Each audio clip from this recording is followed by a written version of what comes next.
चोरी चकारी लूटमार फ्रॉड करप्शन ये सब आम बात हो गया है अभी हम लोग का दुनिया में। पिछला 4-5 सालों से इतना ज़्यादा केसेस में बढ़ोतरी आ रहा है। ये सब करप्शन का केसेस हो गया, फिर फ्रॉड का केसेस हो गया, ये स्कैम हो गया, वो स्कैम हो गया। तो अभी कुछ अनसर्टेनिटी, पूरा दुनिया में अनसर्टेनिटी चल रहा है, कुछ सर्टेन नहीं है। तो इस चीज़ को, इस पॉलिसीज़ को, इस प्रोसेस को हम लोग फॉलो करते आ रहे हैं, जब से जन्म लिए हैं फॉलो करते आएंगे। पैसा बैंक में डालेंगे, बैंक फंसाएगी कहीं पर, फिर हम लोग इंटरेस्ट देगी, नहीं तो फिर स्टॉक मार्केट में डालेंगे, स्टॉक मार्केट। तो ये एक प्रोसेस बनते आ रहा है कि हाँ, सेंट्रल एजेंसी और स्टेट एजेंसी होती है जो हम लोग को ट्रैक करता है, लेकिन अगर वो लोग करप्शन कर दे तो क्या होगा। इसीलिए एक नया टेक्नोलॉजी बहुत दिनों से पनप रहा है और वो आगे बहुत स्पीड में पनपने वाला है, क्योंकि अभी हम लोग का डिमांड है corruption less, fraudless, crime less country या फिर स्टेट। तो क्या है टेक्नोलॉजी का नाम, आइए आगे वीडियो में जानते हैं।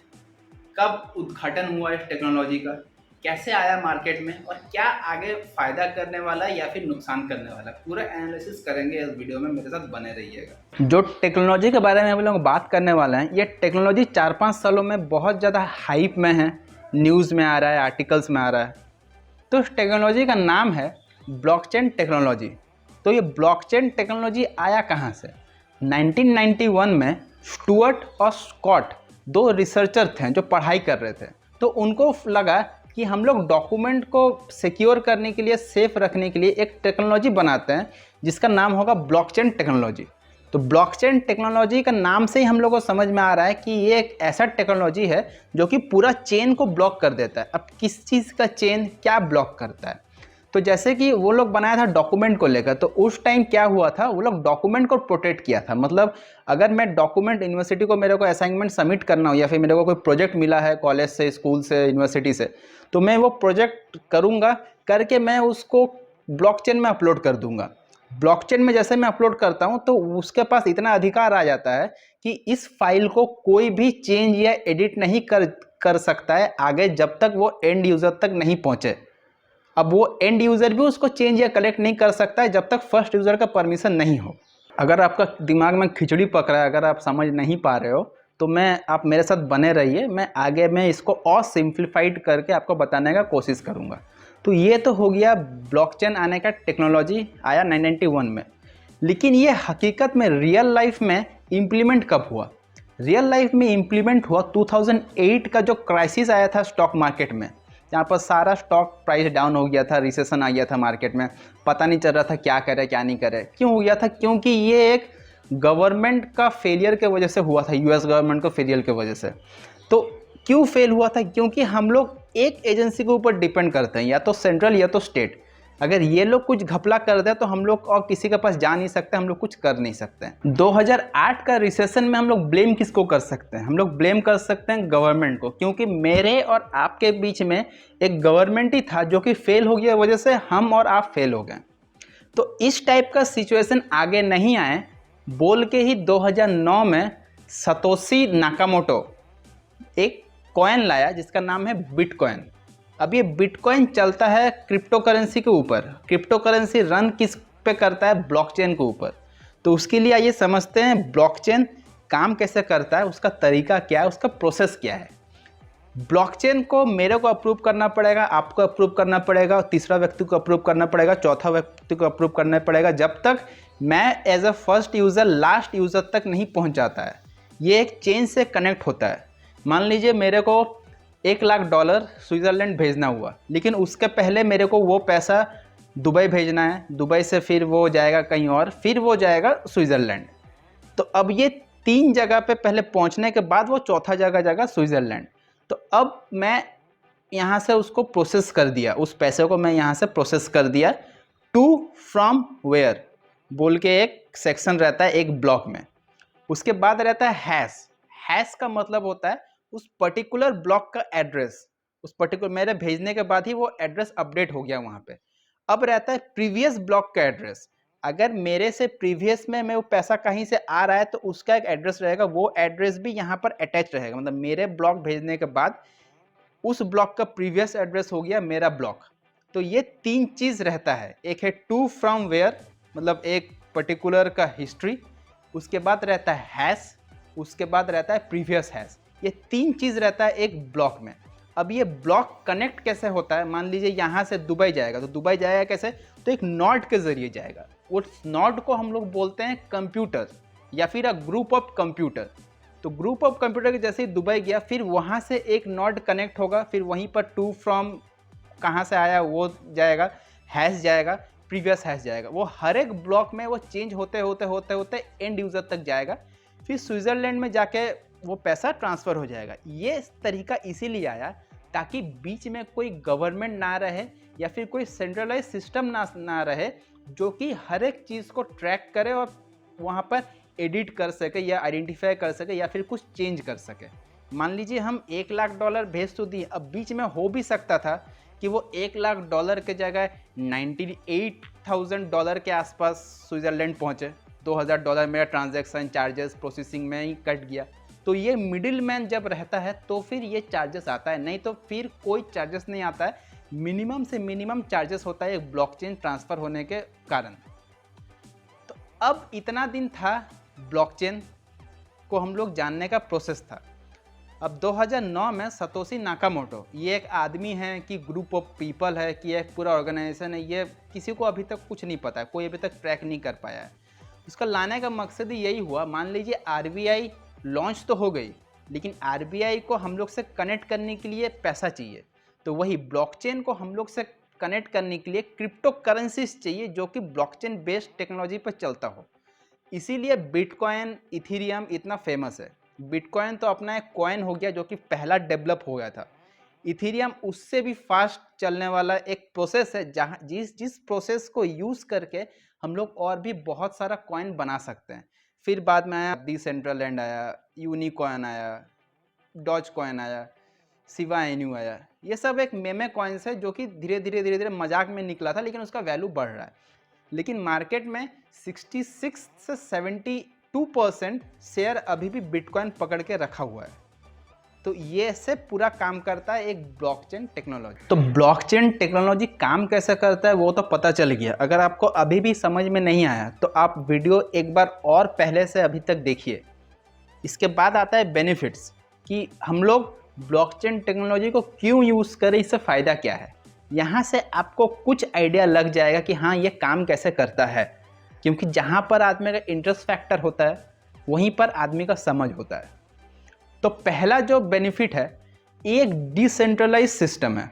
मतलब कोई भी ऊपर से आपको देख नहीं रहा है, हर समय निगरानी नहीं कर रहा है आपको कि क्या क्या कर रहे हो, कहाँ से आ रहे हो, क्या नहीं आ रहा हो। वो ऑटोमेटिक ट्रैक हो जाएगा। जैसे मैंने बताया था एक लोकेशन बार होता है ऊपर में एक ब्लॉक में, टू फ्रॉम वेयर, तो उसी से ट्रैक हो जाएगा कि हाँ पहला ट्रांजैक्शन कहाँ से हुआ, दूसरा ट्रांजैक्शन कहाँ हो रहा है, तीसरा ट्रांजैक्शन कहाँ हो रहा है, चौथा ट्रांजैक्शन क्या हो रहा है। इसके लिए कोई ऊपर बैठ के देखने के लिए ज़रूरत नहीं है, ये एक डिसेंट्रलाइज्ड है।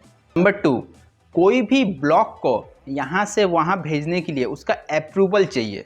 मान लीजिए मेरे को यहाँ से नेपाल 10,000 रुपया भेजना हुआ, तो मैं पहले उस ब्लॉक में अपलोड करूँगा उसको, फिर मैं उसको भेजूँगा नेपाल। अब बीच में बहुत सारे आपको नोट्स मिलेंगे जो एक ब्लॉक के साथ कनेक्ट होंगे। अब उस नोट को वहाँ पर अप्रूव करना पड़ेगा, तभी जाके वो वाला ब्लॉक उस नोट के साथ कनेक्ट होगा।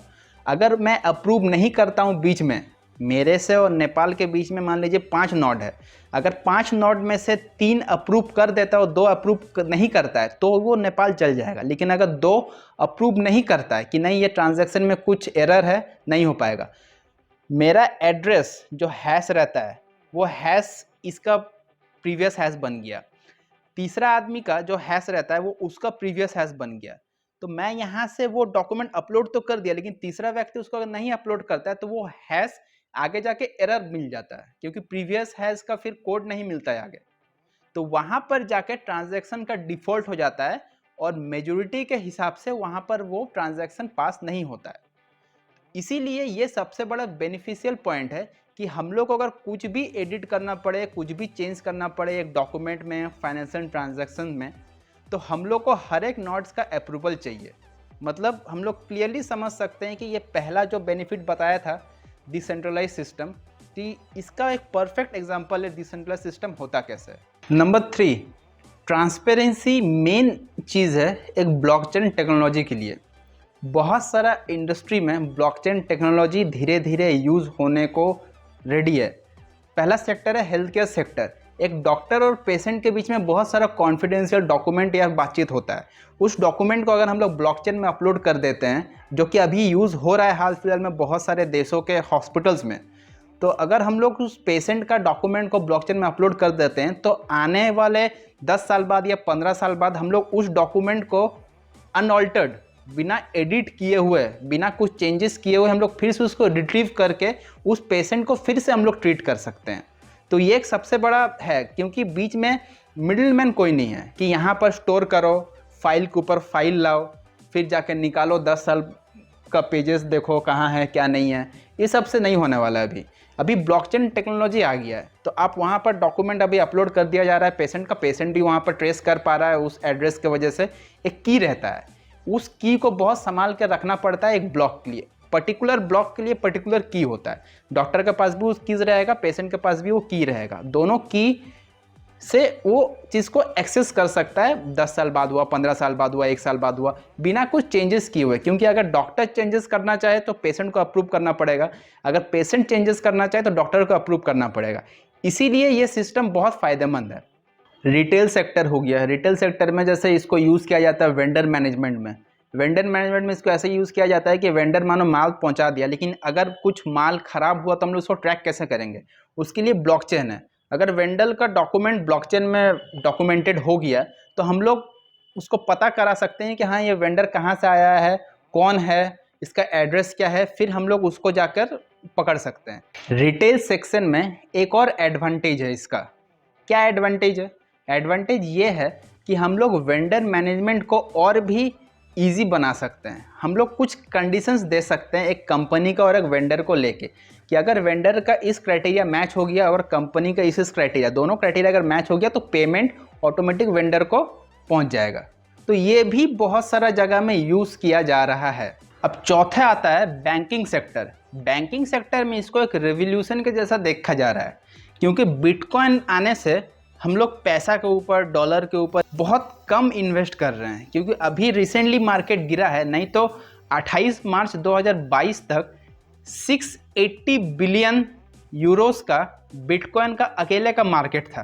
तो मतलब कितना आदमी अभी ओल्ड ट्रांजैक्शन मेथड से शिफ्ट होकर नया ट्रांजैक्शन मेथड की तरफ जा रहा है, ये क्लियर कट एग्जाम्पल है। तो बैंक के ऊपर डिपेंडेंसी भी हम लोग कम कर रहे हैं, क्योंकि एक बैंक 24 घंटा काम नहीं कर पाती है, लेकिन एक ब्लॉकचेन टेक्नोलॉजी को हम लोग 24 घंटा काम करा सकते हैं। अगर मेरे को कुछ बिटकॉइन भेजना हुआ जिसका वैल्यूएशन आज के डेट में 25 लाख या 22 लाख के आसपास है, तो मैं अगर एक बिटकॉइन जो कि 22 लाख के मान लेते हैं, 22 लाख के आसपास वैल्यूएशन है, मेरे को अगर यहाँ से नेपाल भेजना हुआ तो मैं वो 10 मिनट या 15 मिनट के अंदर ही भेज सकता हूँ, या फिर 1 सेकंड या 2 सेकंड के अंदर ही भेज सकता हूँ, जहाँ जिसका स्पीड रहा इंटरनेट का या नेट का। टेक्नोलॉजी के साथ बुरा भी होता है, अच्छा भी होता है। अच्छाई अगर देखने जाऊँ तो बहुत सारा निकल के आएगा, लेकिन बुराई को भी थोड़ा समझने का कोशिश करते हैं कि हाँ बुराई क्या क्या है और क्या क्या इस बुराई में हम लोग सुधार कर सकते हैं, ताकि उसको और बेनिफिशियल हो सके हम लोग के लिए। पहला बुराई है कि इसको माइन करना पड़ता है। बिटकॉइन सर्कुलेशन में सिर्फ 22 लाख से 21 लाख ही है, लेकिन अभी 70% से 80% सर्कुलेशन में बाकी 20 से 25% को हम लोग को माइन करना पड़ेगा। अब माइन करने के लिए बहुत सारा कंप्यूटर्स को, वर्ल्ड का हाफ कंप्यूटर्स जो होल्ड करता है, वर्ल्ड का हाफ पॉपुलेशन का कंप्यूटर को हम लोग को अटैच करना पड़ेगा। 1.2 मिलियन या 1.3 मिलियन के आसपास वो वैल्यूएशन निकल के आता है। इन सारे कंप्यूटर्स को मिला के हम लोग को एक होस्ट कंप्यूटर बनाना पड़ेगा, उसके बाद इलेक्ट्रिसिटी खपत कराना पड़ेगा, फिर जाकर माइन करना पड़ता है। तो ये एक बहुत बड़ा एक ह्यूज कॉस्टली वेंचर है। इलेक्ट्रिसिटी का खपत होता है, तो रिन्यूएबल सोर्स जब तक हम लोग का जनरेट नहीं होता है तब तक हम लोग इसके ऊपर बहुत ज़्यादा कॉस्ट इफेक्टिव नहीं हो सकते हैं। बाकी हम लोग को यहाँ पर बहुत ज़्यादा पैसा खर्चा करना पड़ेगा। दूसरा हो गया, इसमें डार्क वेब का बहुत ज़्यादा एक्सपोजर मिल जाता है। डार्क वेब अगर आप लोग नहीं जानते हो तो डार्क वेब का मतलब होता है जहाँ पर इलीगल वेबसाइट्स होता है, ड्रग्स का हैंडलिंग होता है, मनी लॉन्ड्रिंग का धंधा होता है, ह्यूमन ट्रैफिकिंग का धंधा होता है, उसको बोलते हैं डार्क वेब। तो डार्क वेब का हम लोग बहुत ज़्यादा एक्सपोजर मिल जा रहा है इसका वजह से, क्योंकि सब कुछ ऑनलाइन है। अगर डार्क वेब चाहे तो वो कहीं पर भी किसी भी तरह एंटर कर सकती है। हालांकि अभी तक ब्लॉकचेन में कोई हैक का प्रतिक्रिया नहीं हुआ है और हैकिंग आने वाला टाइम में ब्लॉकचेन में नहीं हो सकता है, क्योंकि मैंने जैसा आपको बताया कि नोट्स के ऊपर डिपेंड करता है। अगर आप नोट्स का एड्रेस चेंज करने का कोशिश करोगे तो वो आगे वाले जिसके पास वो एड्रेस जाएगा प्रीवियस हैश बोल के, वहाँ पर वो एरर दिखाएगा। तो एरर मतलब पता चल जाएगा हर किसी को, हाँ यहाँ पर कुछ इंटरवेन होने का कोशिश कर रहा है, तो उसको ब्लॉक कर दो वहाँ से। अब जो इसका सबसे बड़ा डिसएडवांटेज आता है कि हम लोग कोई भी सेंट्रलाइज सिस्टम के अंदर नहीं है, पूरा का पूरा डिसेंट्रलाइज्ड है। मतलब इसको कोई भी इसको कुछ भी कंडीशन बदल सकता है। मान लीजिए मैं अगर खुद रेगुलेटर हुआ तो मैं इलीगल बिजनेस यहाँ से बहुत आसानी से कर सकता हूँ। मतलब मेरे को पहचानने के लिए कोई नहीं होगा, कोई रेगुलेशंस नहीं होगा, कोई सेंट्रल एजेंसी नहीं होगा। इसीलिए अभी बहुत सारा कंट्रीज़ पे अभी ये लीगल टेंडर होना बाकी है। अभी तो सिर्फ यूके में, अमेरिका में या फिर और एक दो देश है, वहाँ पर सिर्फ इसको अभी प्रतिक्रिया को रन किया जा रहा है कि हाँ इसको लीगल करने से पहले जो प्रतिक्रिया रन होता है वही किया जा रहा है, उसको बिजनेस में अप्रूव किया जा रहा है। हाँ बिटकॉइन से पेमेंट एक्सेप्ट हो रहा है, जैसे कि माइक्रोसॉफ्ट अनाउंस किया है कि आप उसका प्ले स्टोर में जाके या फिर गूगल में या फिर एंड्रॉयड में कहीं पर जाके आप माइक्रोसॉफ्ट का कुछ भी आप खरीद सकते हो थ्रू बिटकॉइन। टेस्ला भी 2020 में अनाउंस की थी, लेकिन टेस्ला को पता है इलोन मस्क जो कि वर्ल्ड को चेंज करने के फिराक में है, तो उनको पता है कि ये माइनिंग का कॉस्ट कैसा लगता है और ये पूरा सोर्स कहाँ से है। इलेक्ट्रिसिटी अभी हम लोग रिन्यूएबल सोर्स से बहुत कम जनरेट कर पा रहे हैं कंपेयर टू इनरिन्यूएबल सोर्सेस। तो रिन्यूएबल सोर्सेज जब तक नहीं आता है तब तक इलोन मस्क वो एक्सेप्ट नहीं करेंगे। बीच में बोले थे एक्सेप्ट करेंगे, लेकिन अभी वो एक्सेप्ट नहीं कर रहे हैं। फिर अमेजोन का भी न्यूज़ आया था बीच में कि वो क्रिप्टो करेंसी से या बिटकॉइन से एक्सेप्ट करने वाले हैं, लेकिन वो बोले हैं कि फ्यूचर में हो सकता है। तो बहुत सारे इंडस्ट्रीज़ अपने हिसाब से इसके ऊपर काम कर रहा है ताकि बिटकॉइन का टेक्नोलॉजी या फिर बोलो तो क्रिप्टो करेंसी का टेक्नोलॉजी या फिर बोलो तो ब्लॉकचेन का टेक्नोलॉजी, ये सारा कुछ जितना भी टेक्नोलॉजी है ये सारा कुछ इम्प्लीमेंट होने वाला है। अब क्रिप्टो करेंसी और ब्लॉकचेन का अगर बात किया जाए तो क्रिप्टो करेंसी का अभी थोड़ा डिमांड कम है, लेकिन ये जो ब्लॉकचेन टेक्नोलॉजी है, ये ब्लॉकचेन टेक्नोलॉजी आने वाले दिनों में बहुत ज़्यादा ऊंचाई में जाने वाले हैं। और ऊंचाई में जाने वाले इन द सेंस कि हर एक सेक्टर में इसका यूज़ होने वाला है। रिसेंटली इंडियन ब्लॉकचेन एक्सीलेटर और तेलंगाना गवर्नमेंट के बीच एक पैक्ट साइन हुआ जहाँ पर 14 स्टार्टअप्स को लिया गया है एक ब्लॉकचेन का इकोसिस्टम फॉर्म करने के लिए तेलंगाना में। तो हर एक स्टेट का गवर्नमेंट या फिर हर एक कंट्री का गवर्नमेंट इसको इम्प्लीमेंट करने का अपने हिसाब से बहुत ज़ोरों शोरों से तैयारी कर रही है। और जहाँ पर पॉसिबल है कुछ नेगेटिव पॉइंट ना हो, पॉजिटिव पॉइंट के साथ ही इसको उतारने का कोशिश कर रही है। तो इंडियन गवर्नमेंट में रिसेंटली अनाउंस की है कि वो इसके ऊपर क्रिप्टो करेंसीज के ऊपर 30% टैक्स लगाएगी, लेकिन इसके साथ साथ ये भी अनाउंस की है वो इंडिया की आरबीआई खुद का एक क्रिप्टो करेंसी लाएगी। तो हमें आगे चल के ये वेट करना पड़ेगा कि इंडिया का जो आने वाला क्रिप्टो करेंसी है जो आरबीआई लॉन्च करने वाली है वो क्या होने वाला है, कैसे काम करने वाला है। जाहिर सा है ब्लॉकचेन टेक्नोलॉजी के ऊपर ही काम करने वाला है, लेकिन वो कितना यूजफुल होगा कंपेयर टू बिटकॉइन ट्रांजैक्शन या फिर इथेरियम ट्रांजैक्शन। तो आप मेरे को कमेंट करके ये बताओ कि ये जो ब्लॉकचेन टेक्नोलॉजी है, क्रिप्टो करेंसी है, बिटकॉइन है, ये सब कितना ज़्यादा यूज़फुल है आपके लिए। आप इसमें कैसे अपना ग्रोथ अदा करेंगे या फिर इंडिया इससे कैसे मदद ले सकती है और पूरे वर्ल्ड को मदद पहुंचा सकती है। वीडियो अच्छा लगा तो लाइक कीजिए, शेयर कीजिए, सब्सक्राइब कीजिए, बगल में बेल बटन है उसको भी दबाइए ताकि मैं कोई भी वीडियो बनाऊँ सबसे पहले आपको मिले। जाते जाते एक और इन्फॉर्मेशन दे देता हूँ कि एक कंट्री है पर्टिकुलर जहाँ पर क्रिप्टो करेंसी लीगल हो गया या फिर ब्लॉकचेन को लीगल कर दिया गया या फिर बोले तो बिटकॉइन को लीगल कर दिया गया है। उस कंट्री का नाम है एल सल्वाडोर। जाइए, अगर आपके पास बिटकॉइन है, इथेरियम है, क्रिप्टो करेंसीज है तो जाइए एल सल्वाडोर घूम के आइए, पता चल जाएगा आपको कितना लीगल है कितना इलीगल है। आके फिर कमेंट करके बता दीजिएगा कितना ज़्यादा लीगल है या फिर कितना ज़्यादा इलीगल है।